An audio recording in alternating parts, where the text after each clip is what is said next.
A Step into the Past Volume 19 Chapter 4. Book 19 Chapter 4, An Open Challenge to Battle. Frowning, Lao Ai said, "What is so urgent? Can you order your subordinates to handle it? The banquet hasn't even started yet. And in addition, there is the song and dance routine which I specially prepared for you." Pu Hu also spoke. "Master Xiang, you haven't even warmed your seat yet. How can you leave in such a rush? None of us will let you leave." Xiang Xiaolong secretly cursed at himself. This really could be handled by someone else. Wu Zhou would be the best person. So long as he sent word to Teng Yi could then convey the message to Lord Chongping.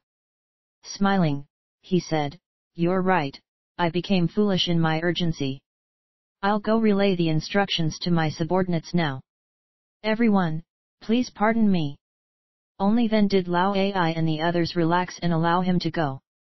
Xiang Xiaolong strode outside and arrived at the small pavilion where Jing Shan and the others were in the middle of a feast, while flirting with the pretty serving girls who were taking care of them. Wu Zhou was nowhere to be seen. At the same time, Wu Guang said in a terrified voice, Wu Zhou went to find his old lover. "Master, please do not blame him." How could Xiang Xiaolong blame him? He wanted to send Jing Shan instead, but then decided that this would be a good chance to take a walk outside and relax. After finding out where Wu Zhou had gone, he wanted to leave, but everyone hurriedly stood up behind him. Xiang Xiaolong had never liked a crowd following behind him wherever he went. When he saw them enjoying their feast, he told them to stop following him and slipped out on his own. When he stepped into the copse of trees outside, he felt reinvigorated. When he remembered that he had a tender wife and loving child waiting at home, while he had to feign friendship with these people at this sort of place, he could only let out a long sigh. Quite soon, he arrived at the main road leading to the primary courtyard. It was late at night, while he was by himself, and so all of the courtesans and serving girls he encountered assumed that he was just a common man-at-arms and didn't pay much attention to him. By the time he neared the primary courtyard, he suddenly saw Wu Fu rush towards him without a lantern. His head lowered, he didn't notice Xiang Xiaolong at all as he scurried into a small path. Xiang Xiaolong grew suspicious and quietly followed him. If he hadn't seen the man scurry towards the bamboo pavilion housing the 4 flowers of the Drunken Wind Pavilion, he definitely wouldn't have followed. This was because all 4 of the flowers were at Lao Ai's banquet. Wu Fu should be busy taking care of the guests. There was no reason for him to head in this direction, unless someone was waiting for him. Anyone waiting in the boudoir of any one of the flowers must belong to Lao Ai's people or Lu Bue's people. Otherwise, who would dare contend with them? Since Lao Ai's people were all at the pavilion, who could it be besides Lu Bue's subordinate?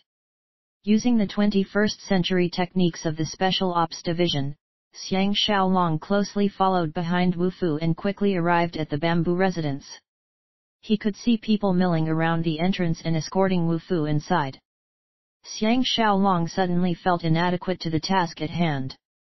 Previously, it was all thanks to Han Chuang's assistance that he managed to secretly enter this secluded bamboo residence, which all men dreamed of entering. Right now, he didn't even have his climbing hooks. There was no possible way he could enter. Just as he wanted to leave, a ray of light appeared in his head. Didn't Wu Fu say that there were a series of copper tubes that allowed people to listen in on the 4 flowers, while they themselves wouldn't know about it? This probably wasn't a lie, because all Xiang Xiaolong had to do was to investigate in order to determine whether Wu Fu was telling the truth or not. This sort of listening device was probably similar to the hollow copper tube listening device installed at Lord Xinling's residence.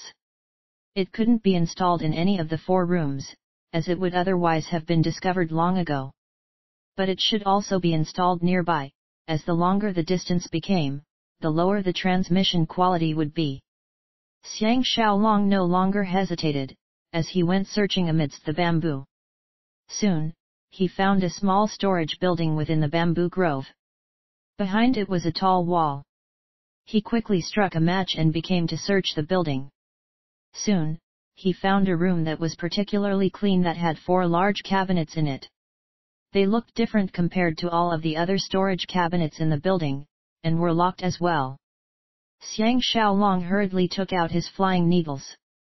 In a short period of time, he unlocked one of the cabinets. Opening the cabinet, he couldn't help but cheer. He saw a copper tube rise up from the floor, with the end appearing like a small loudspeaker, perfectly positioned for a person standing here to press his ears against. At least Wu Fu, that brat, hadn't lied to him on the question of the eavesdropping installation. But this copper tube clearly wasn't connected to the room Wu Fu had gone to, because he couldn't hear anything. Xiang Xiaolong tried opening the other cabinets. By the time he reached the third, he heard a faint sound, and he hurriedly pressed his ear against the tube. From the sound of it, it was wine cups being clinked against one another. After a long time, a man's voice could be heard, laughing. After a person's voice traveled through these copper tubes, it would become distorted and unclear, so for the moment, he could not tell who it was that had just laughed. Following that, another person said, "The Premier Mentor's plot really is formidable. Although Xiang Xiaolong is crafty and suspicious, he wholly fell for my story." How could Xiang Xiaolong not realize that it was Wu Fu who was speaking? He was so furious that he gnashed his teeth. The other voice laughed, "It's mostly because Boss Wu has naturally good acting skills. That's why this chain of pearls strategy the Premier Mentor came up with can succeed. When, in the future, the Crown Prince meets with disaster, no one will think that we had anything to do with it." Just from the way the man spoke, it was obvious that the man was Guan Zongzi.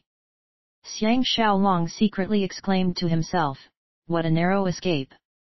If he hadn't decided to stealthily spy on the conversation and hear these words, he would have taken a tremendous tumble, one which he might never recover from. From this, he could also tell that Xiao Pan really was the heaven-ordained Qin Shi Huang, whose good fortune was determined by heaven. Whereas Liu Bue was only defeated because of luck. Or perhaps it was because this had all been planned out according to the will of heaven. At the same time, he felt a sense of exhaustion. Liu Bue was filled with countless venomous schemes, one after the other. When would he have time for peace? Only when the Black Dragon appeared. Liu Bue's voice could be heard from the copper tube. "Is Mimi still accompanying those bandits?" Wu Fu laughed. "Premier Mentor, please be at ease. Xiang Xiaolong was terrified by my words and will find an excuse to leave early, so that he can inform the Crown Prince. Whereas I have already informed Lao Ai that tonight, Mimi can only accompany him until 10, after which she must leave. I'll escort her back here at that time." Liu Bue coldly sneered. Disdainfully, he said, "This fake eunuch actually dares to fight with me, Liu Bue, over a woman. I think he's tired of living." After listening for a while longer, Xiang Xiaolong realized that he wouldn't be able to discover anything else. Relocking the cupboards, he quietly snuck out. Returning to Lao Ai's pavilion, he saw that Chu Risheng and the 3 principal instructors of the Vinan Martial School, Guo Xin, and Jin Liang, and Chang Ji had all arrived as well. They sat on 4 freshly prepared seats. 4 more beautiful courtesans had appeared as well, pouring wine for them. In beauty, they were slightly inferior to Dan Xia and Hualing, who were serving Han Ji and Ling Qi. Seeing his return, Yang Yu and Dan Mimi were the first to voice their discontent, while everyone else chimed in, blaming him for having taken so long. The way Xiang Xiaolong felt now as opposed to earlier was tremendously different. He first greeted Chu Risheng and the others, before willing accepting a cup of wine in punishment, so as to appease the public indignation. When Chu Risheng toasted him, his expression was extraordinarily cold and calm. And Jin Liang and Chang Ji showed hints of hostility on their faces as well. Unexpectedly, although Guo Xin was slightly less than ardent, Xiang Xiaolong could feel that Guo Xin was grateful towards him in Guo Xin's courteous toast. Lao Ai clearly wasn't pleased with the attitudes of Chu Risheng and his men.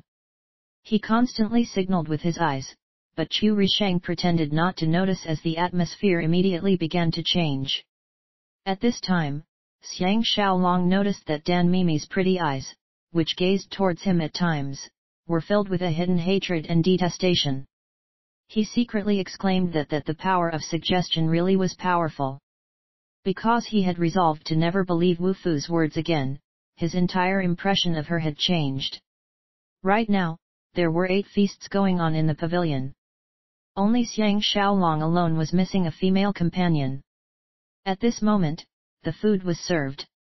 The chopsticks were made of silver, as a guard against people using poison. Lao Ai said, "Master who never comes to visit friends empty-handed."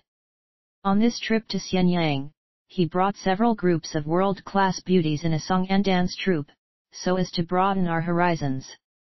The primary leader, Shi Sufang, is known as the Lady of Three Perfections, referring to her voice, her looks, and her artistic skill, which have mesmerized the world. Xiang Xiaolong was greatly astonished. From Lao Ai's words, he could tell that this was a traveling group of professional, independent entertainers, not subject or subordinate to any organization. At this place and time, when everyone is fighting for advantage, how was it possible that Shi Sufang was able to keep their liberty and perform wherever they please? In this ancient era, aside from the common folk, everyone had a political scheme or plan. Logically speaking, this entertainment group was not an exception. For them to be able to link up with Pu Hu was showed that they were not a simple group at all. Pu Hu contentedly said, "It took me 2 months of time and effort as well as a personal trip to Hanyi to visit Boss Jin, the master of this troupe, and present him with rich gifts before I was able to convince him to take his troupe here to Xianyang. I have already arranged for them to put on a presentation at the spring sacrifices, so as to liven up the place. We can consider this to be a preview performance." Chu Risheng interrupted, "I heard that the Lady of Three Perfections, Shi Sufang, along with the soft-boned beauty, Fu Gongyuan, who performed at the premier mentor's residence the other night, and the country of Yan's exquisite swallow Feng Fei, are known as the 3 legendary courtesans. Who would have imagined that 2 of them would be in Xianyang at the same time? We really are blessed with good fortune." Only now did Xiang Xiaolong realize that the soft-boned beauty who had attempted to assassinate him the other night was named Fu Gongyuan. Of the 3 legendary courtesans, at least one of them was a remarkable female assassin. What of the other 2? Xiang Xiaolong couldn't help but feel curious. Lao Ai grinned lecherously. "I imagine that the premier mentor has tasted the loveliness of the soft-boned beauty. I wonder if Boss Pu has tried Shi Sufang's 3 perfections in the bedroom, and if he would be willing to reveal a bit to us." All of them men roared in laughter, while all of the girls laughed while ridiculing him. They were all used to these men speaking such brazen words and all knew the proper way to respond. Xiang Xiaolong was secretly laughing inside. One of the reasons of Lao Ai's eventual downfall was the fact that he only had these lecherous men as his subordinates. Pu Hu first laughed alongside everyone else, before responding, "If it was so easy to gain her favor, Shi Sufang would have been taken into someone's private residence long ago. Every time Shi Sufang comes to a place, she always must have a guarantee that no one will force her to sell herself. On this trip, the guarantor is myself. How could I be a mean, contemptible man who will rob what I have been assigned to guard?" And Jin Liang, seated behind Chu and Guo, was chewing on a chicken leg. He vaguely muttered out, "What a shame, what a waste." Instantly, everyone roared in laughter once more. At this point in time, Yang Yu rose to her feet. Carrying a wine flagon, she walked towards Xiang Xiaolong. First her knees touched the floor, before she sat down on his leg. Laughing beautifully, she said, "Master Xiang, please allow your servant to offer you a toast." Xiang Xiaolong casually raised his glass, allowing her to fill it. Lao Ai laughed. Since Miss Yang shows such interest in Master Xiang, then Master Xiang should just accept her. I can guarantee that her 3 perfections in the bedroom is not a whit inferior to Shi Sufang. Everyone laughed again, adding fuel to the flames. Only Qiu Risheng and the others revealed a look of disdain, showing that he still held a grudge against Xiang Xiaolong. Xiang Xiaolong saw that this charming, mesmerizing beauty was blushing, her head lowered. Even if she was just putting on an act, he still felt deeply moved. This was the normal reaction any man would have towards a beauty. The thought that she might be as venomous as a serpent's fangs added a dangerous, flaming spice to the mixture. In the midst of the laughter, Yang Yu lifted her beautiful face to gaze up at him through her mesmerizing eyes, before lowering her head again. She lightly whispered, "If Master Xiang is able to find a little free time, Yang Yu is willing to attend to you on the pillow mat." Those two lines were spoken very softly and delicately. Only Xiang Xiaolong could hear them, adding an indescribable spice. Xiang Xiaolong's gaze traveled across her firm, crisp bosom, and almost agreed out of hand. But fortunately, over the past few days, he had been getting up every morning to practice his martial arts, and in the process had fortified his willpower immensely. In a gentle voice, he said, "It is difficult to untie the knots in one's heart. Miss Yang, please forgive me." Yang Yu's scorching gaze trailed across his face with the hidden bitterness of a young woman thwarted in love, before returning to Lao Ai's side. Xiang Xiaolong voluntarily raised his cup and offered a toast to everyone. Everyone loudly toasted in him return. But in Qiu Risheng's party, aside from Guo Xin, everyone appeared forced, clearly just going through the motions. Afterwards, Qiu Risheng and Pu Hu toasted each other. Just as Xiang Xiaolong thought that it was strange how Lao Ai was totally unable to control Qiu Risheng, he saw Pu Hu and Qiu Risheng exchange knowing, secretive smiles. In a flash, he understood Qiu Risheng and Lao Ai's relationship. Qiu Risheng used to be Lord Yankin's man, who favored Xiao Pan's younger brother, Cheng Qiao. Now, he still favored Cheng Qiao, but decided to conspire with Du Bai and Pu Hu instead.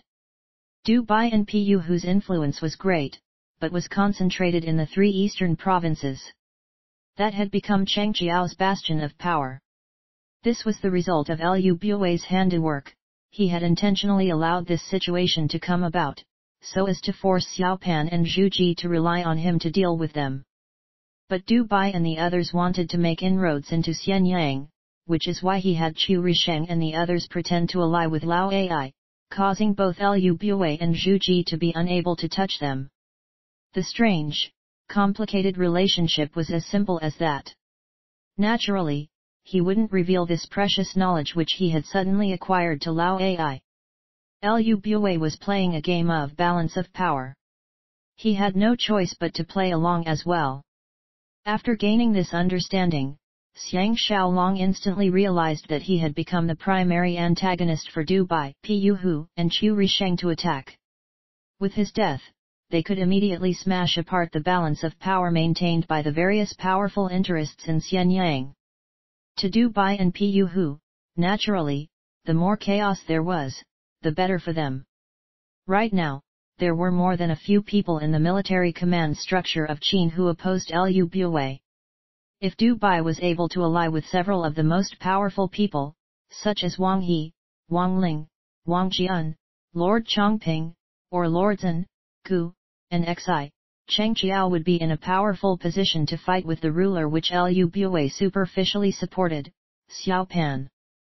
Once they got rid of Xiao Pan, Cheng Qiao would naturally become the successor to the throne of Qin. And the first thing to do as part of that plan would be to get rid of him, Xiang Xiaolong, throwing Xianyang into chaos. Only then, with the waters muddied, would they be able to snatch the biggest fish of all, Xiao Pan. Right at this moment, he saw Qiu Risheng repeatedly signal to Guo Xin with his eyes. After a long time, Guo Xin somewhat unwillingly said, "Great General, would you be willing to come to our school in the next few days to display your saber skill to all of us and broaden our horizons?"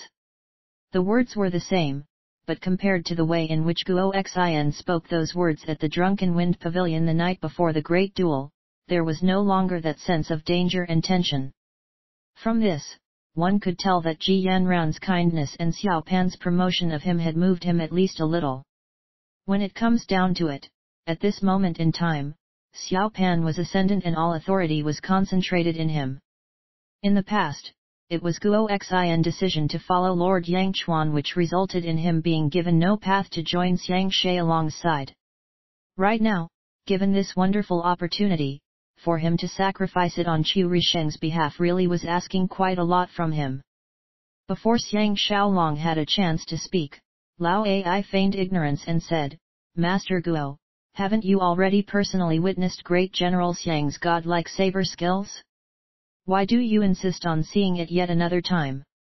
These words were extremely impolite. Clearly, Lao Ai was extremely unhappy. Qu Risheng laughed loudly.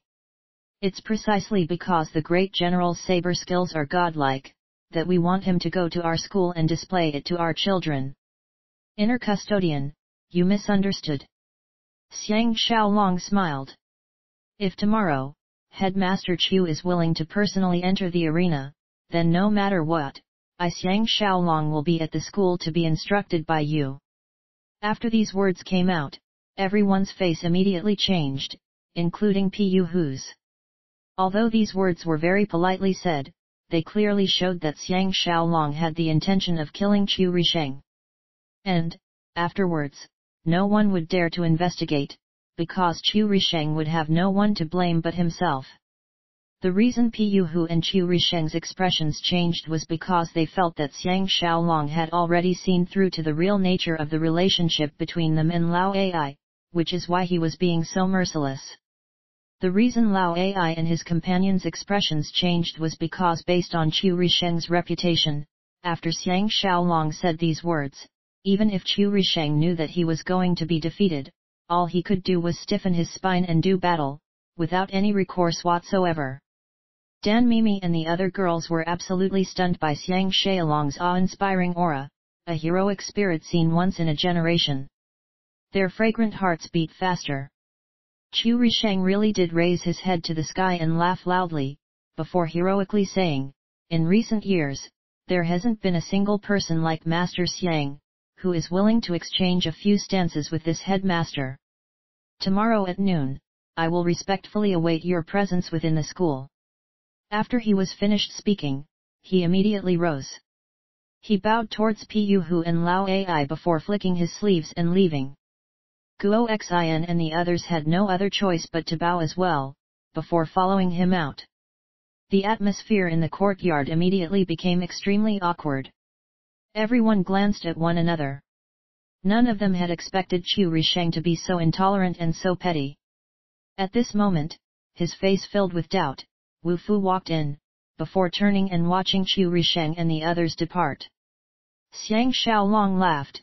Has owner Wu come to take Mimi away and bring her to meet with the premier mentor? Lao Ai and Wu Fu's faces simultaneously appeared shocked.